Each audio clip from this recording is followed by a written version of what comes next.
اور حقیقت یہ ہے کہ جو فرقہ جس نے عید میلاد النبی مناتا ہے، اگر یہ ربیع الاول کے مہینے میں یہ جلوس نہ نکالیں اور یہ جشن نہ منائیں تو اس فرقے کا وجود نہیں رہے گا، وہ اس کو پہچانے لگیں گے کہ کون ہے۔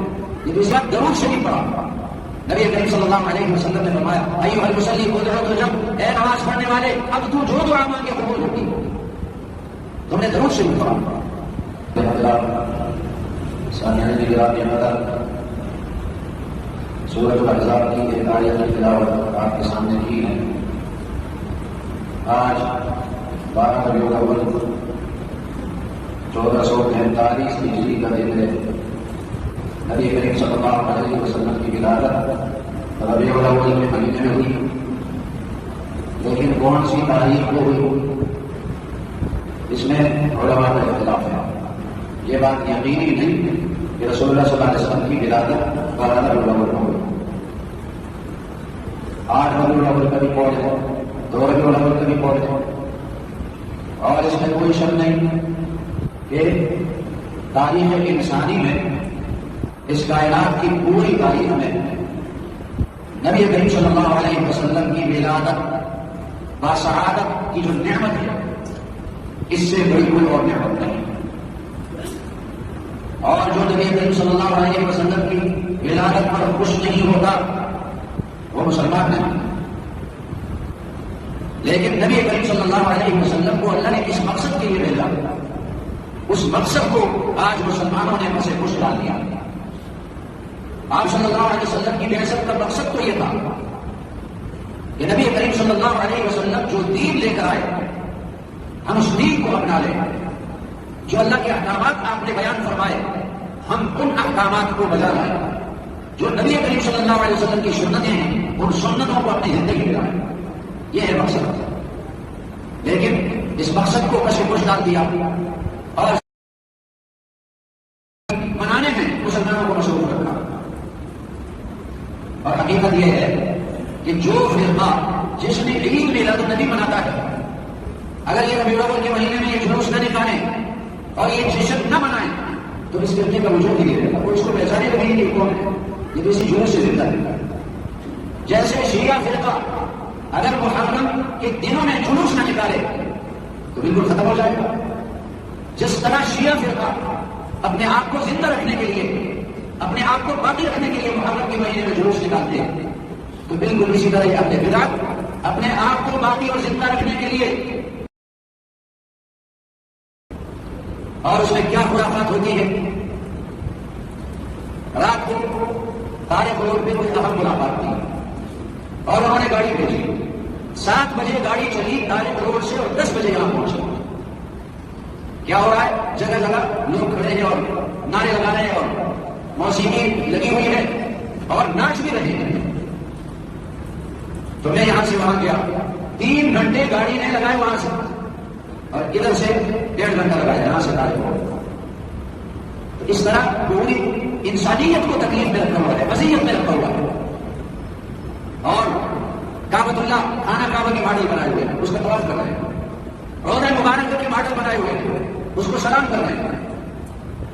اور اس کے علاوہ کیا کیا خرافات ہیں جو اس جلوس کے اندر نہیں پائے جاتے، اور آج کے دن جو جلوس ہوگا اس میں اس سے بھی زیادہ خرافات ہوں گی۔ تو اس سے مقصد کیا ہے؟ تاکہ امت ان مقاصد کو پیچھے چھوڑ دے جن مقاصد کے لیے نبی کریم صلی اللہ علیہ وسلم کو مبعوث کیا گیا۔ تو بہرحال گزشتہ جمعے کو اس پر تفصیل سے بات کی تھی کہ رسول اللہ صلی اللہ علیہ وسلم کے حقوق اس امت پر کیا ہیں، 4 حقوق بتا دیا۔ آج اس آیت سے متعلق عرض کروں گا، ان اللہ و ملائکتہ یصلون علی النبی، اللہ اور اس کے فرشتے صلاۃ بھیجتے ہیں، درود بھیجتے ہیں نبی پر۔ یا ایھا الذین آمنوا صلوا علیہ وسلموا تسلیما، اے ایمان والو تم بھی اس نبی پر درود بھیجو اور سلام پڑھو۔ درود شریف کے فوائد کیا ہیں، برکات کیا ہے، اور یہ درود شریف کی صورت میں اللہ نے جو ہمیں عمل عطا کیا اس کا کتنا اونچا مقام ہے۔ ایک صحابی ہیں کعب بن عجرہ رضی اللہ عنہ، اور وہ اپنے شاگرد عبد الرحمن بن ابی لیلہ سے فرماتے ہیں آؤ میں تمہیں ایک ہدیہ، ایک تحفہ عطا کرتا ہوں جو ہمیں نبی کریم صلی اللہ علیہ وسلم کی طرف سے ملا، آؤ میں تمہیں تحفہ دیتا ہوں۔ اب شاگرد متوجہ ہوا کیا تحفہ دیتے ہیں. تو صحابی نے فرمایا ہم نے نبی کریم صلی اللہ علیہ وسلم سے عرض کیا یا رسول اللہ نے ہمیں حکم دیا کہ آپ پر صلات بھیجیں اور سلام بھیجیں. صلو علیہ وسلم.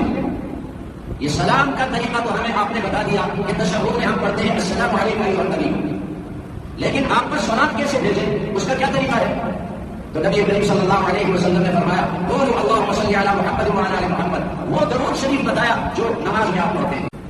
صحابی نے اس کو ایک عظیم تحفہ قرار دیا. لے لو یہ تحفہ، اس درود کو پڑھنا شروع کرو، یہ تحفہ ہے. اور درود شریف میں یہ ایک ایسا عمل ہے کہ اس میں اللہ نے دو خصوصیتیں رکھی ہیں، جو دو خصوصیتیں باقی کسی عمل میں نہیں. پہلی خصوصیت درود شریف کی یہ ہے کہ دیگر اعمال میں اللہ بندے کے ساتھ شریک نہیں ہوتا. بندہ نماز پڑھتا ہے، اللہ نماز نہیں پڑھتا. بندہ روزہ رکھتا ہے، اللہ کو روزے کی اللہ اس سے بے نیاز ہے. بندہ حج کرتا ہے، اللہ اس سے بے نیاز ہے. بندے کے کسی عمل میں اللہ شریک نہیں ہوتا، لیکن جو بندہ درود شریف پڑھتا ہے اس کے اس عمل میں اللہ بھی شریک ہے. اس لیے اس آیت میں اللہ نے پہلے یہ فرمایا ان اللہ وملائکتہ یصلون علی النبی، اللہ اپنے نبی پر درود بھیجتا ہے. اے ایمان والوں تم بھی درود بھیجو. گویا کہ یہ عمل اللہ پہلے کرتا ہے، پھر ایمان والوں کو حکم دیتا ہے تم بھی یہ عمل کرو. یہ خصوصیت کسی اور عمل میں نہیں.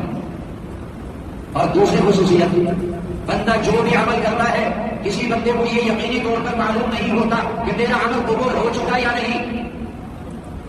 نماز پڑھتا ہے، کسی کو یقینی طور پر معلوم نہیں کہ میری نماز قبول ہو گئی یا نہیں.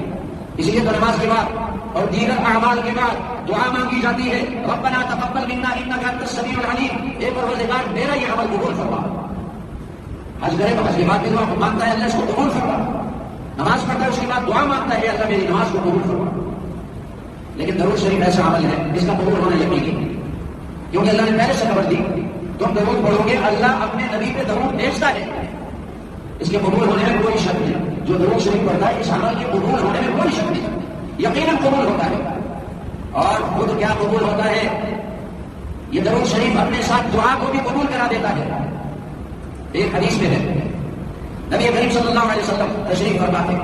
مسجد میں ایک آدمی آیا اور اس نے نماز پڑھی اور نماز کے بعد ہاتھ اٹھا کر دعا مانگنے لگا. نبی کریم صلی اللہ علیہ وسلم نے فرمایا عجلت ایھا المصلی، اے نماز پڑھنے والے تو نے دعا مانگنے میں جلدی کی، یہ طریقہ نہیں دعا کا، تو نے جلدی کی. دوسرا آدمی آیا اور اس نے نماز پڑھی اور نماز کے بعد سب سے پہلے اللہ کی حمد و ثنا بیان الحمدللہ رب العالمین. اس کے بعد درود شریف پڑھا. نبی کریم صلی اللہ علیہ وسلم نے فرمایا ایھا المصلی ادعو تجب، اے نماز پڑھنے والے اب تو جو دعا مانگے قبول ہوگی.